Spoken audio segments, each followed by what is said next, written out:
잠깐 기도하겠습니다. 하나님 아버지, 이 시간 주의 말씀을 갖고 사랑하는 성도들과 함께 나누려 합니다. 주의 성령께서 이 자리에 꼭 함께하여 주시기를 예수님 이름으로 기도합니다. 아멘.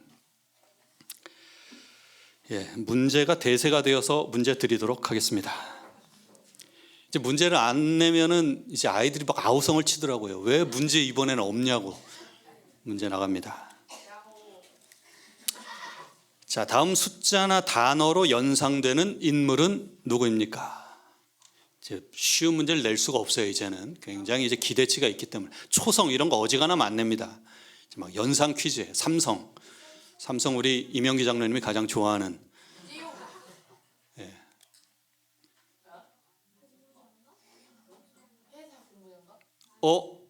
예준이 삼손?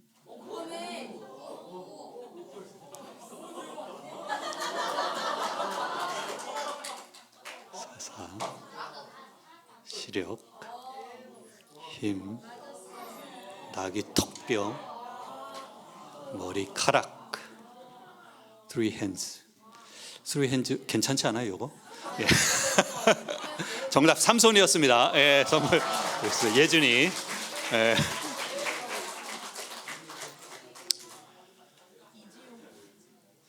어지간하면 저 예준이 손들면 안 하려고 그랬는데 이번에 거의 굉장히 연상 퀴즈인데 맞춰가지고.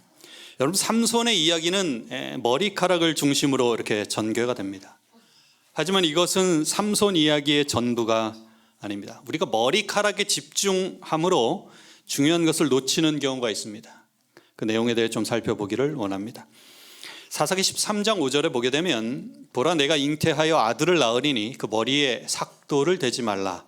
이 아이는 태에서 나옴으로부터 하나님께 바치운 나실인이 됨이라. 그가 블레셋 사람의 손에서 이스라엘을 구원하기 시작하리라. 이게 마누아의 아내 삼손의 어머니에게 한 천사의 이야기입니다. 삼손의 어머니는 성경에 등장하지는 않습니다. 나타나지는 않아요. 삼손을 이해하려면 그의 근본적인 신분을 좀 중심으로 살펴보아야 합니다. 13장 1절에 보게 되면 이스라엘 자손이 다시 여호와의 목전에 악을 행하였으므로 여호와께서 그들을 40년 동안 블레셋 사람의 손에 붙이시니라. 이 사사기는 계속해서 그래프가 이런 식으로 그려집니다. 막 엄청나게 하나님께 순종하다가 하나님의 인도하심이 끝났다고 여겨서 바닥으로 떨어지고, 바닥에 떨어졌을 때 이웃 나라의 손에 붙이고, 그래서 그들이 또 철저하게 하나님께 부르짖고 하면 사사 보내셔서 다시 이끌어내고, 이 그래프가 계속해서 이어집니다. 삼손 당시에 이스라엘 백성들의 정신적인 상황, 그들의 갖고 있는 정체성의 민낯이 15장 11절에 나타납니다. 유다 사람 3,000명이 에담 바이툼에 내려가서 삼손에게 이르되 너는 블레셋 사람이 우리를 관할하는 줄 알지 못하느냐? 네가 어찌하여 우리에게 이같이 행하느냐? 삼손이 블레셋 사람을 꽤 많은 숫자를 크게 제거하고 에담 바위에 있을 때에 유다 사람 몇 명이요? 3,000명이. 여러분, 지금 이 100여 명의 사람이 저에게 막 일시로 다가온다고 해도 굉장히 주눅이 들 텐데, 이 숫자보다도 30배나 많은 숫자가 이 삼손에게 다가가서 이야기한다고 생각을 해보세요. 이것은 그냥 한두 명의 의지나 한두 명의 뜻이나 한두 명의 마음이 아니라 이스라엘 전체가 갖고 있는 이 패배의식이었습니다. 쉽게 이야기하면 일제강점기에 일본으로부터 독립운동하는 이 독립운동가에게 가서 왜 우리를 괴롭게 하느냐, 일본이 우리 압제하에, 일본의 통치하에 이렇게 숨죽이며 사는 것 너무나 당연하고 이거 좋아하는데 왜 긁어 부스럼 만드느냐, 이런 것입니다. 지금 이야기를 들으면 말도 안 되는 이야기죠, 그렇죠? 이런 유사한 이야기를 지금 이스라엘 백성들이 지금 삼손에게 다가가서 하고 있는 것입니다. 블레셋으로부터 구원과 해방에 대한 기대가 전혀 없는 거예요. 정체성을 상실한 것입니다. 민족성을 분실한 거예요. 패배의식과 지금 그냥 그렇게 살아가는 것 현실에 안주하고 있는 것입니다. 블레셋 사람들이 이스라엘을 침범하고 지배하는 것이 문제가 아니라 하나님의 백성들이 자기의 정체성을 잃고 유다 사람 3,000명이 떼거지로 가서 삼손에게 이야기하고 있는 이것이 문제입니다. 이런 비상시국에 이스라엘 백성을 구원하시기로 한 일이 바로 삼손에 관한 내용입니다. 사사시대를 잠깐 살펴보면 출애굽한 이스라엘 백성들이 40년 광야 생활 마치고 가나안에 정착합니다. 그 다음에 왕정 시대까지 이르기는 한 340년, 그 사이를 바로 사사시대라고 이야기합니다. 그래서 삼손은 이스라엘의 12번째 사사입니다. 사사는 하나님께서 시대에 맞춰 세우신 지도자입니다. 재판관을 겸했습니다. 그래서 좀 생각해 보면 사사는 제사장과 선지자를 이렇게 묶은 그런 인물이라고 생각하면 이해하기가 좀 더 쉽습니다. 삼손은 그 출생부터 굉장히 특별하게 준비된 그런 인물입니다. 소라 땅의 단지파의 가족 중에 마누아라 이름하는 자가 있더라. 그의 아내가 임신하지 못함으로 출산하지 못하더니 여호와의 사자가 그 여인에게 나타나서 그에게 이르시되 보라, 네가 본래 임신하지 못함으로 출산하지 못하였으나 이제 임신하여 아들을 낳으리니 그러므로 너는 삼가 포도주와 독주를 마시지 말며 어떤 부정한 것도 먹지 말지니라. 보라, 내가 임신하여 아들을 낳으리니 그의 머리 위에 삭도를 대지 말라. 이 아이는 태에서 나옴으로부터 하나님께 바쳐진 나실인이 됨이라. 그가 블레셋 사람의 손에서 이스라엘을 구원하기 시작하리라. 민수기 6장에 보게 되면 나실인의 규례가 나타납니다. 근데 이 구약 성경 유대인 해석서 미시나에 보면 그 기간, 나실인 기간을 30일, 60일, 길면 100일로 그렇게 되어 있습니다. 근데 아주 예외적으로 부모에 의하여 하나님의 특별한 인도하심에 따라 평생 나실인이 된 사람이 있는데 바로 삼손과 사무엘과 침례 요한입니다. 하나님의 섭리에 따라 그렇게 부름을 받고 택함을 받은 것입니다. 뱃속에 있는 아이는 뭐 자기의 선택의 여지가 없어요. 부모에 의하여 그렇게 태어날 때부터 나실인으로 하나님의 선택에 의하여 종신 나실인이 된 것입니다. 태교하는 방법부터 알려줍니다. 아들을 낳을 텐데 어머니한테 이야기합니다. 포도주와 독주 마시지 말고 부정한 것 먹지 말라. 우리도 아이 가졌을 때에 난 내 아이 정말 험하게 길러버리라 하고서 막 면역력 길러야지 하면서 막 험하게 사는 분은 없습니다. 안 마시던 술 마시고 뭐 이런 사람 없어요. 태중에 있는 아이를 위하여 더 몸조심하고 합니다. 태중에 있는 아이가 나실인이었기 때문에 어머니에게도 아주 특별한 당부를 합니다. 여러분, 삼손의 이름의 뜻은 태양, 햇빛입니다. 자녀 낳기 전부터 내가 미리 잘 지키라는 것입니다. 너가 나실인은 아니고 나실인을 가졌지만 이거 잘 수행하라는 거예요. 근데 여러분, 자녀의 신앙교육 잘 돼요? 내가 마음먹은 대로 내 아이들 잘 컨트롤 된다? 그렇지가 않습니다. 여러분, 자녀들 여기 하나가 있네. 자녀의 신앙, 누구의 신앙이 투영이 됩니까? 부모의 신앙이 아주 자연스럽게 투영될 수밖에 없습니다. 아이가 사고를 치거나 힘들게 할 때 하는 말이 있죠. 보통 어떤 이야기 합니까? 얘는 도대체 누구를 닮아가지고, 약간 억양이 다르면 얘는 도대체 누구를 닮은 거지? 이거는 뭐예요? 자기 닮았다는 얘기예요, 그렇죠? 얘는 도대체 누구를 닮은 거야? 이건 뭐예요? 나 안 닮고 누구 닮았다는 거예요? 나 아닌 다른 사람 닮았다는 이야기입니다. 여러분, 자식은 누구를 닮습니까? 부모를 닮습니다. 부인이 얘기하죠. 얘는 도대체 누구를 닮아가지고, 자기는 안 닮고 누구 닮았다는 게 남편 닮아가지고 엉망이라는 이야기를 하는 겁니다. 자식이 잘할 때는 누구 닮은 거예요? 자기 닮아서 잘하는 거고, 못하면 누구 닮은 거예요? 남편 닮아가지고 그런 거고. 지원이는 누굴 닮았어요? 여러분, 자녀 교육이 힘든 이유는 아이는 결국 그 부모의 뒷모습을 바라보며 자라기 때문입니다. 앞모습은 뭐 치장할 수 있지만 뒷모습은 감출래야 감춰지지가 않습니다. 삼손의 부모는 태중에 있는 아이에게, 아이야, 너는 이스라엘을 구원할 햇빛과 같은 존재, 태양과 같은 존재가 된다. 이름 가운데 그것이 드러나 있는 것입니다. 삼손은 그 마노아 부부에게 더 넓은 의미에서 이스라엘 민족의 햇빛과 같은 존재가 되어야 할 사람이었습니다. 교육 어떻게 할지 천사에게 묻습니다. 삭돌 대지 말라 그래요. 어떻게 이 아이를 기르면 좋을까요? 포도나무의 소산 먹지 말고 포도주와 독주 마시지 말고 무릇 부정한 건 먹지 말라고 이야기합니다. 민수기 6장에 나시린이 지켜야 할 규례 3가지가 있습니다. 포도주, 독주 멀리하고 삭도를 머리에 대지 말고 시체를 가까이 하지 말라고. 그 규례 3가지 가운데 하나씩 살펴보겠습니다. 왜 포도주와 독주를 멀리하고 포도즙도 마시지 말고 포도와 관련된 모든 것 하지 말라는 것입니다. 왜 그랬을까? 맑은 정신으로 하나님께 자신을 구별하여 드리도록 하기 위함이었습니다. 성경에서 포도는 기쁨, 축제, 풍요 이걸 상징했습니다. 그리고 쉽게 발효가 돼서 그 알코올 성분으로 인하여 육체적이고 감각적인 쾌락, 세상적인 사치를 상징했기 때문에 포도와 관련된 껍질이든 씨든 상관없이 그 여타의 포도와 관련된 그 모든 것을 멀리하고 그거로부터 구별하는 것이 나시린의 아주 당연한 도리였습니다. 그리고 상징적으로는 이 포도로 대표되는 가나안 문화에 대한 거리를 두는 것이었습니다. 바벨론의 세력을 묘사할 때도 이 포도주로 묘사가 되었습니다. 잘 아는 말씀이죠. 둘째 천사의 기별, 진노의 포도주를 먹이던 자로다 이렇게 되어 있습니다. 삭도를 절대로 머리에 대지 말라고 합니다. 머리 깎지 말라는 것이죠. 이 머리는 고대 사회에서 피와 마찬가지로 생명의 아주 중요한 상징으로 간주되었습니다.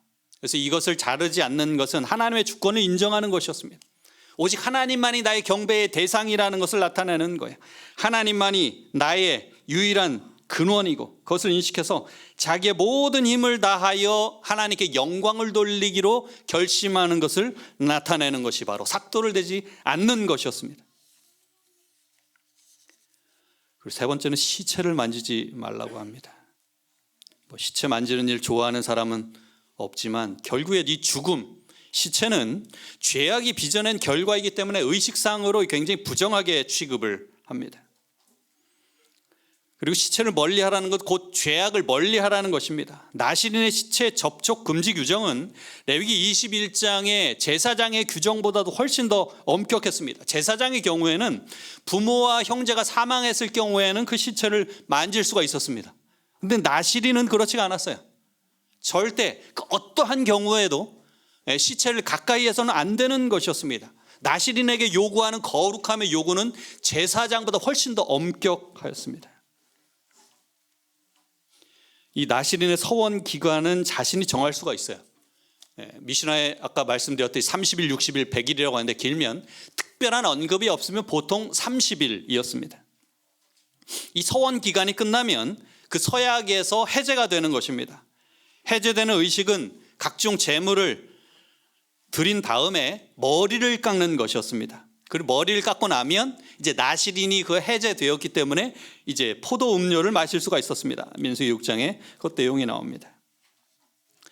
나시린의 법은 이러하니라. 자기 몸을 구별한 날이 차면 다 끝나면 그 사람은 이제 회막문으로 데리고 갈 것이요. 자기 몸을 구별한 나시린은 회막문에서 자기의 머리털을 밀고 그것을 화목제물 밑에 있는 불에 두며 20절에 나시린이 그 이후에는 이제 포도주를 마실 수 있다라고 되어 있습니다. 결국 이 나시린의 서원이 해제되는 가장 외적인 표는 무엇인가 하면 머리를 깎는 것이었습니다. 사도 바울도 2차 선교 여행 중에 고린도에서 선교 사역을 했습니다. 그렇다가 어떠한 이유인지는 모르지만 어떤 목적을 두고 하나님께 일정 기간 나시린의 서원을 하였습니다. 그리고 그 기간이 지난 이후에 머리를 깎은 내용이 사도행전 18장에 나옵니다. 바울이 일찍이 서원이 있었으므로 이게 나시린에 대한 이야기입니다. 이 서원이 이제 끝났어요. 겐그레아에서 머리를 깎았더라. 나시린의 일정 자기가 서원한 것이 끝나고 머리 깎은 일이 나옵니다. 이제 자기의 서원한 것이 기간적으로 끝났다는 것을 표현하는 것입니다. 그렇다면 왜 이렇게 나시린의 규례를 3가지씩이나 두면서 더 나아가서 제사장보다도 훨씬 더 엄격한 잣대로 그렇게 요구를 하였을까? 민수기 6장에 나시린의 규례에 대하여 나타나는데 자주 등장하는 말이 구별이라는 말입니다. 여기에 5번 나와요. 여러분, 나시린은 결국 구별하기 위함입니다. 나시린이라는 말 자체가 구별이라는 뜻이 있습니다. 나시린은 구별된 사람이에요. 모든 기독교의 가르침을 한마디로 요약하면 구별입니다. 이 말이 우리말로 옮겨진 것이 달리 표현된 거룩입니다.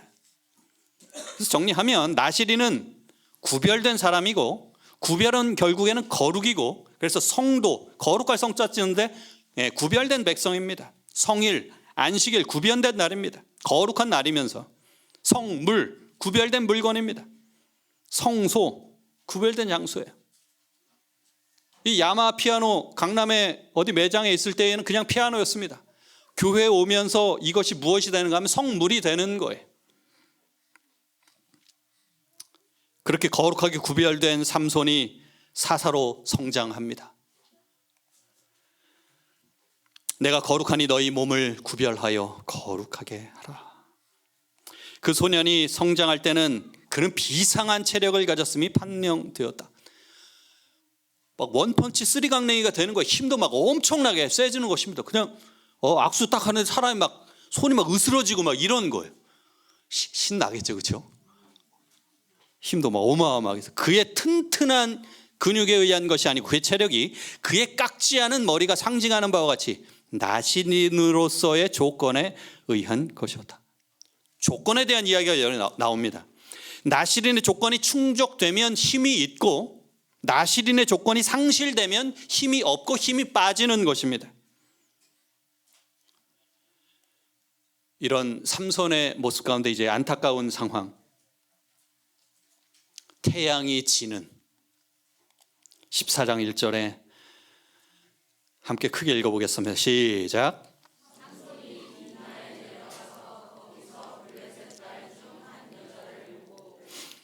지금 이스라엘 구원하기 위하여 블레셋에 내려간 것이 아니라 블레셋 여인을 만나러 내려간 것입니다.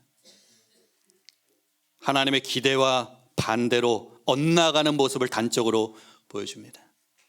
하나님의 기대와 부모의 기대에 어긋나서 뭐라고 요구하는가? 내가 딥나에서 블레셋 사람의 딸 중 한 여자를 보았사오니 이제 그를 취하여 내 아내를 삼게 하소서. 내가 그 여자를 좋아하오니 나를 위하여 그를 데려오소서. 태중에 너가 태양과 같은 존재라고 생각하면서 삼손이라고 이름도 지었습니다. 아주 안 좋은 것 안 먹이면서 잘 키웠어요. 그래도 좋은 친구 사귀도록 애썼을 것입니다. 좋은 말 하도록 지도했을 거예요. 품 안의 자식이라고 그 품 안에서 그렇게 열심히 교육을 했습니다. 근데 그 삼손이 그 태양 같은 존재가 딥나로 갔습니다. 뭐라고 이야기합니까? 내가 그 여자를 좋아하오니. 야쉐라 베에나이라고 하는데 그 뜻이 그 여자가 내 눈들에 좋았기 때문에, 내 눈에 보기에 너무 좋다는 것입니다. 아름답다는 거예요. 근데 여러분, 이 표현은 사사기에 나오는 사람마다 자기 소견에 오른 대로 이 표현과 같은 말입니다. 이스라엘 왕이 없으므로 사람이 각기 자기 소견대로, 자기 눈에 좋아 보이는 대로, 자기의 뜻대로 이렇게 살아가는 것입니다. 자기 소견에 오른 대로, 야샤르 베나이인데 눈에 보이는 대로. 여러분, 요즘 시대 상황을 잘 반영하는 모습입니다. 여러분, 요즘 사회 어떻게 해요? 각자 좋은 대로 합니다. 각자의 기호가 가장 중요해요. 내가 원하는 것 합니다. 하기 싫고 마음에 부담되는 거 하지 않습니다. 내가 좋아하오니, 내가 좋사오니, 내 눈에 보기 좋으니, 자기 소견에 오른 대로. 여러분, 삼손 굉장히 옛사람인데 요즘 트렌드를 잘 반영해서 시대를 앞서간 사람입니다. 눈에 좋아 보이는 대로, 눈에 이끌린 대로, 마음 가는 대로 살아갑니다. 여러분, 나시린으로 선택되었다는 것은 마음 가는 대로 살 운명이 아니고 그런 삶을 기대한 것이 아닙니다. 하나님의 선택도 부모의 교육도 마찬가지예요. 이스라엘을 구원해야 할 햇빛과 같은, 태양과 같은 존재가 되어야 할 이 삼손이 하나님의 백성으로서 긍지를 회복시켜야 할, 패배의식에 쩔어 있는 그 이스라엘 백성들을 구원해야 할 삼손이 각자 좋은 대로 행합니다. 그 시대의 문화라는 코드에 함몰되어서 분위기를 그대로 따라갑니다. 나시린의 규례를 어기기 시작하죠.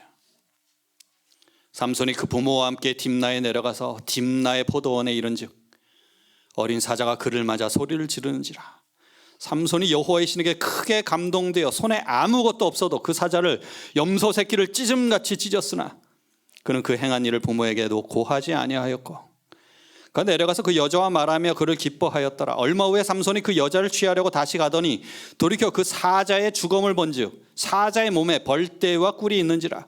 그 손으로 그 꿀을 취하여 행하며 먹고 그 부모에게 이르러 그들에게 그것을 드려서 먹게 하였으나 그 꿀을 사자의 몸에서 취하였다고는 고하지 아니하였더라. 여러분, 지금 이제 부모에게 고하지 않은 이야기가 나옵니다. 왜 부모에게 고하지 않았을까요? 자기 스스로 찜찜한 것입니다. 이거 하면서 알았어요. 나시린으로 해야 할지 말아야 될지 알았습니다. 나시린의 규례를 어겼습니다. 여러분, 이 세 가지 규례는 복잡한 것이 아니에요. 나시린의 구별됨을 끊지 않기 위한 하나님의 배려였습니다. 근데 그 구별됨이 끊어지고 맙니다. 시체 만지고 술도 먹고. 소래골짜기는 포도원으로 유명하였는데 이건 역시 이미 술에 방종한 흔들리는 나시린을 유혹하였다. 이미 술에 방종한. 이 소래골짜기는 들릴라 만나는 곳이거든요. 그 전에 이미 나시린이었던 삼손이 술을 먹었던 것입니다. 나시린의 규례 몇 가지였습니까? 3가지였습니다. 그 중에 여러분 2가지가 날아갔어요. 시체 만졌고 술도 마셨습니다. 머리에 손을 대는 일만 하지 않았습니다. 삭도만 안 됐어요. 여러분, 아까도 말씀드렸지만 나시린의 서원을 해지하는 의식은 머리를 깎는 것이었습니다. 여러분, 삼손이 머리카락을 밀었기 때문에 강한 힘이 없어진 것이 아니라 나시린의 서원이 해지되었기 때문에 힘이 빠진 것입니다. 이것은 하나님과의 완전한 관계 단절을 의미합니다. 머리카락하고 삼손의 힘과는 관련이 없어요. 이미 2가지 범했습니다. 시체 만졌고요, 술도 마셨습니다. 최후의 조건, 최소한의 조건만 아주 간신히 붙잡고 있었습니다. 여러분, 사사로서의 사명과 삶과 그 가치관은 살아난 지 오래입니다. 먹지 말아야 될 것, 가지 말아야 할 것, 보지 말아야 될 것, 어느 그 최후의 조건만 간신히 붙잡고 있는 거예요. 이 운명의 장소에서 이 운명의 여인을 만납니다. 이후에 삼손이 소래골짜기에 들릴라라 이름하는 여인을 사랑하며. 여러분, 이 소래골짜기는 그 의미 자체가 좋은 포도의 골짜기입니다. 포도원으로 아주 유명한 곳이에요. 그 들릴라의 이름의 뜻은 매달린 자, 약하게 하는 자, 뭐 이런 뜻이 있습니다. 이름 자체도 굉장히 어둡습니다. 여러분, 여기서 하나님과 맺고 있던 마지막 끈이 끊어집니다.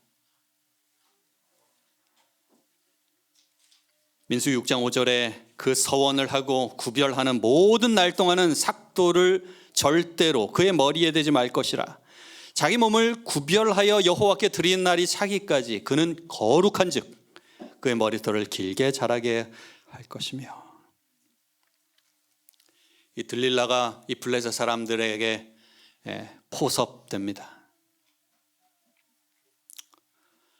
그리고서 삼손의 힘의 근원이 뭔지 물어보라고 이야기해요. 삼손에게 물어봅니다. 삼손도 3번 알려줬습니다. 푸른 칡을 7개로 나를 결박하면 내가 힘이 없을 것이다. 다 끊어버려요. 사용하지 않은 새 줄로 나를 결박하면 내가 힘이 빠질 것이다. 블레셋 사람 왔어요. 이것도 끊어버렸어요. 3번째는 머리턱 7가닥을 배틀의 날실에 섞어 짜면 내 힘이 빠질 것이다. 이것도 다 돌아갑니다. 여러분, 생각해 보면 여러분, 내가 알려준 정보대로 들릴라가 그렇게 했고 나에게 계속해서 꾸준하게 지속적으로 힘이 빠지게 하려고 노력하는 모습이 너무나 분명하게 보였습니다. 그 정보에 맞게 했고 기가 막힌 타이밍에 블레셋 사람들이 쳐들어왔어요. 부조선자 566페이지에 보면 삼손은 3번이나 블레셋인들이 그의 애인과 결탁해서 그를 멸하고자 하는 가장 분명한 증거를 보았다. 날마다 들릴라가 조르니 마침내 삼손의 마음이 번민하여 죽을 지경이었으나 여인은 이상한 매력으로 그를 자기의 곁에 있게 하였다. 불구덩이 속에 뛰어들면서 죽을 걸 알면서도 계속해서 그 중독에 탐닉되어 자기 욕정에 못 이겨서 계속 그 자리에 있는 것입니다. 언제 죽을지 날 받아놓은 사람처럼.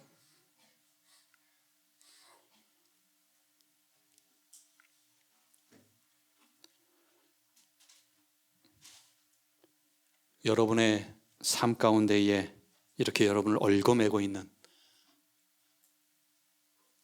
이 길은 주의 뜻이 분명히 아니고 이것을 하면 나는 분명히 후회하거나 회개해야 할 타이밍이 올 것이고 그런 생각이 지속적으로 들매도 불구하고 그 자리에 발을 지속적으로 내딛는 것. 우리 다 모르지만 하나님이 아시고 우리 자신은 분명히 알고 있습니다. 이것이 하나님의 뜻이 아닌 것을. 가장 하나님의 뜻이 분명히 아닌 증거를 우리가 알고 있어요. 그럼에도 불구하고 이상한 매력 때문에 거기에 탐닉에 빠져서 중독되어서 거기에 자꾸 발을 담그는 것입니다. 들릴라가 그 힘의 근원이 어디서 나오냐고 계속 물어봅니다.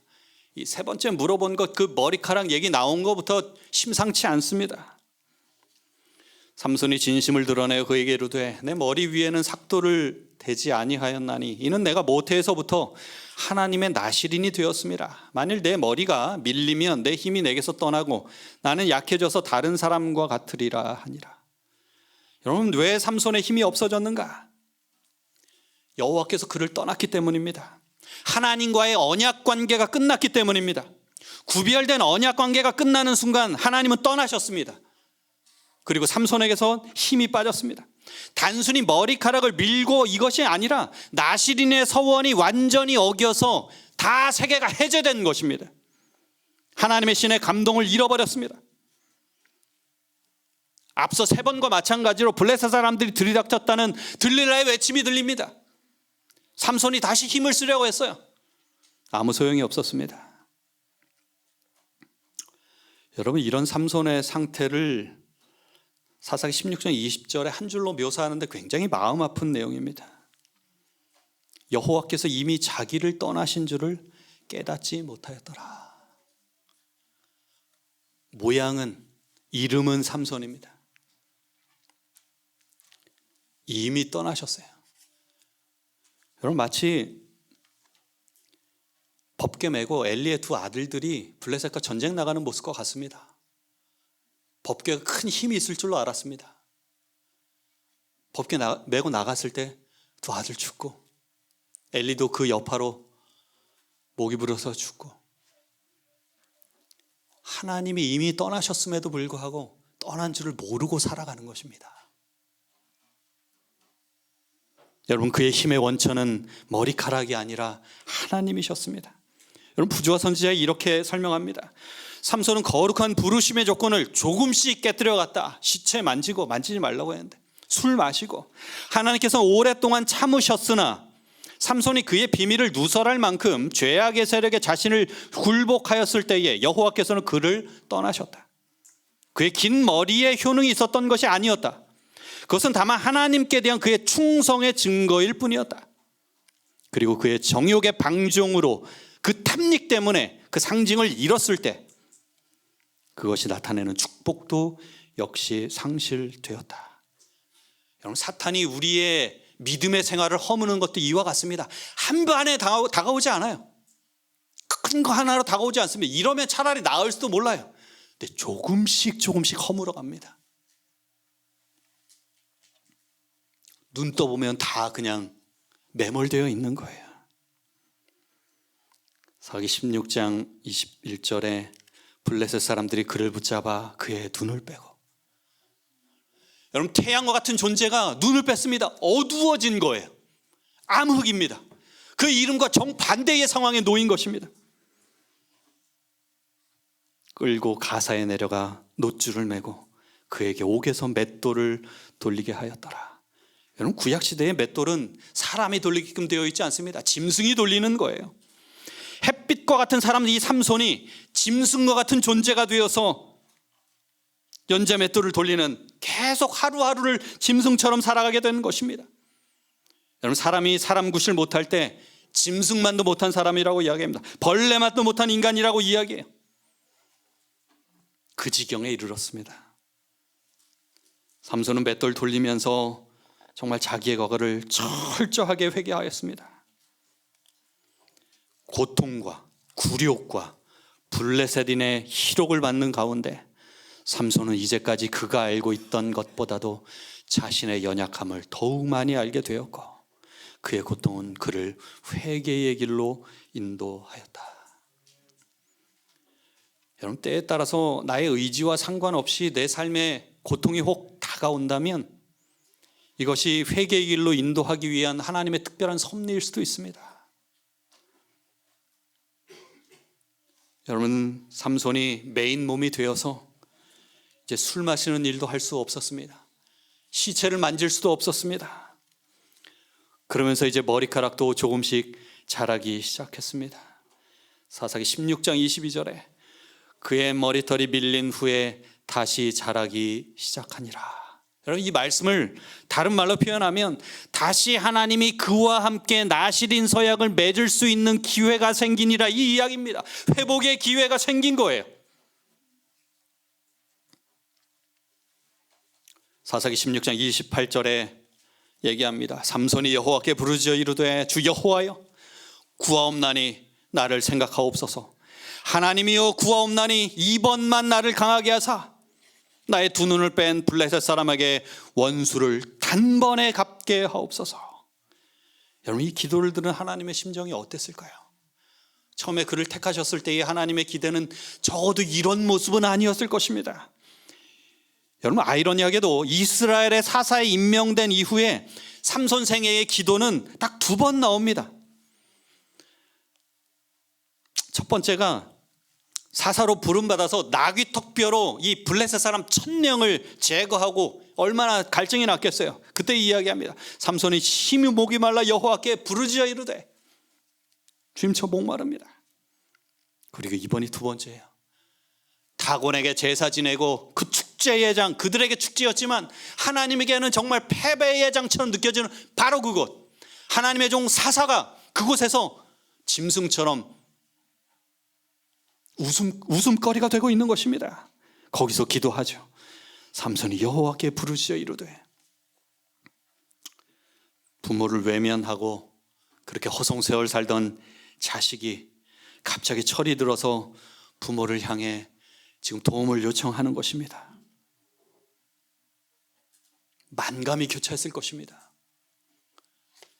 이 기도를 들어주기도 뭐하고 안 들어주기도 뭐하고. 근데 여러분, 여기서 삼손은 자살이 아니라 순교하겠다고 기도한 것입니다.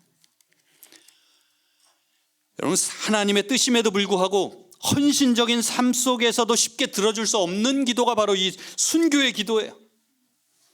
이 기도를 들어준다는 이야기는 삼손으로 하여금 그의 생명을 잃게 하는 것입니다. 그 결과가 어떨지 분명히 아는 도움입니다. 하나님께서 한 번 더 삼손의 힘을 강하게 하십니다. 그리고 그 기도에 응답하셔요. 16장 30절에 보면 삼손이 이르되 블레셋 사람과 함께 죽기를 원하노라 하고 힘을 다하여 몸을 굽히매 그 집이 곧 무너져 그 안에 있는 모든 방백들과 온 백성에게 덮이니 삼손이 죽을 때에 죽인 자가 살았을 때에 죽인 자보다 더욱 많았더라. 이렇게 자살한 것처럼 보이는 모양으로 순교했던 삼손, 삼손 구원 받을까요? 이렇게 엉망으로 살았는데. 여러분, 히브리서 11장에 보면 믿음의 노덕 가운데에 삼손의 이름이 언급됩니다. 내가 무슨 말을 더 하리요? 기드온, 바락, 삼손, 입다, 다윗 및 사무엘과 선지자들의 일을 말하려면 4개의 시간이 부족하리로다. 믿음의 장에 그의 이름을 올립니다. 하나님의 특별한 은혜죠. 여러분, 이 시대에 하나님과 개인적인 관계를 맺는 것 정말 중요합니다. 내가 하나님께로부터 어떤 많은 은사를 받았느냐, 그것보다 중요한 것은 내가 하나님과 살아있는 관계 속에 있는가, 이게 중요합니다.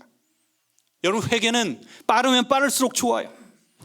여러분의 삶을 마음속에 떠올려 보시기 바랍니다. 나로 하여금 하나님의 뜻이 아님에도 불구하고 맹목적으로 달려가게 하는 것 무엇인가? 하나님의 뜻이 아닌 분명한 증거가 있음에도 불구하고 브레이크 없이 달려가게 하는 것 무엇인가?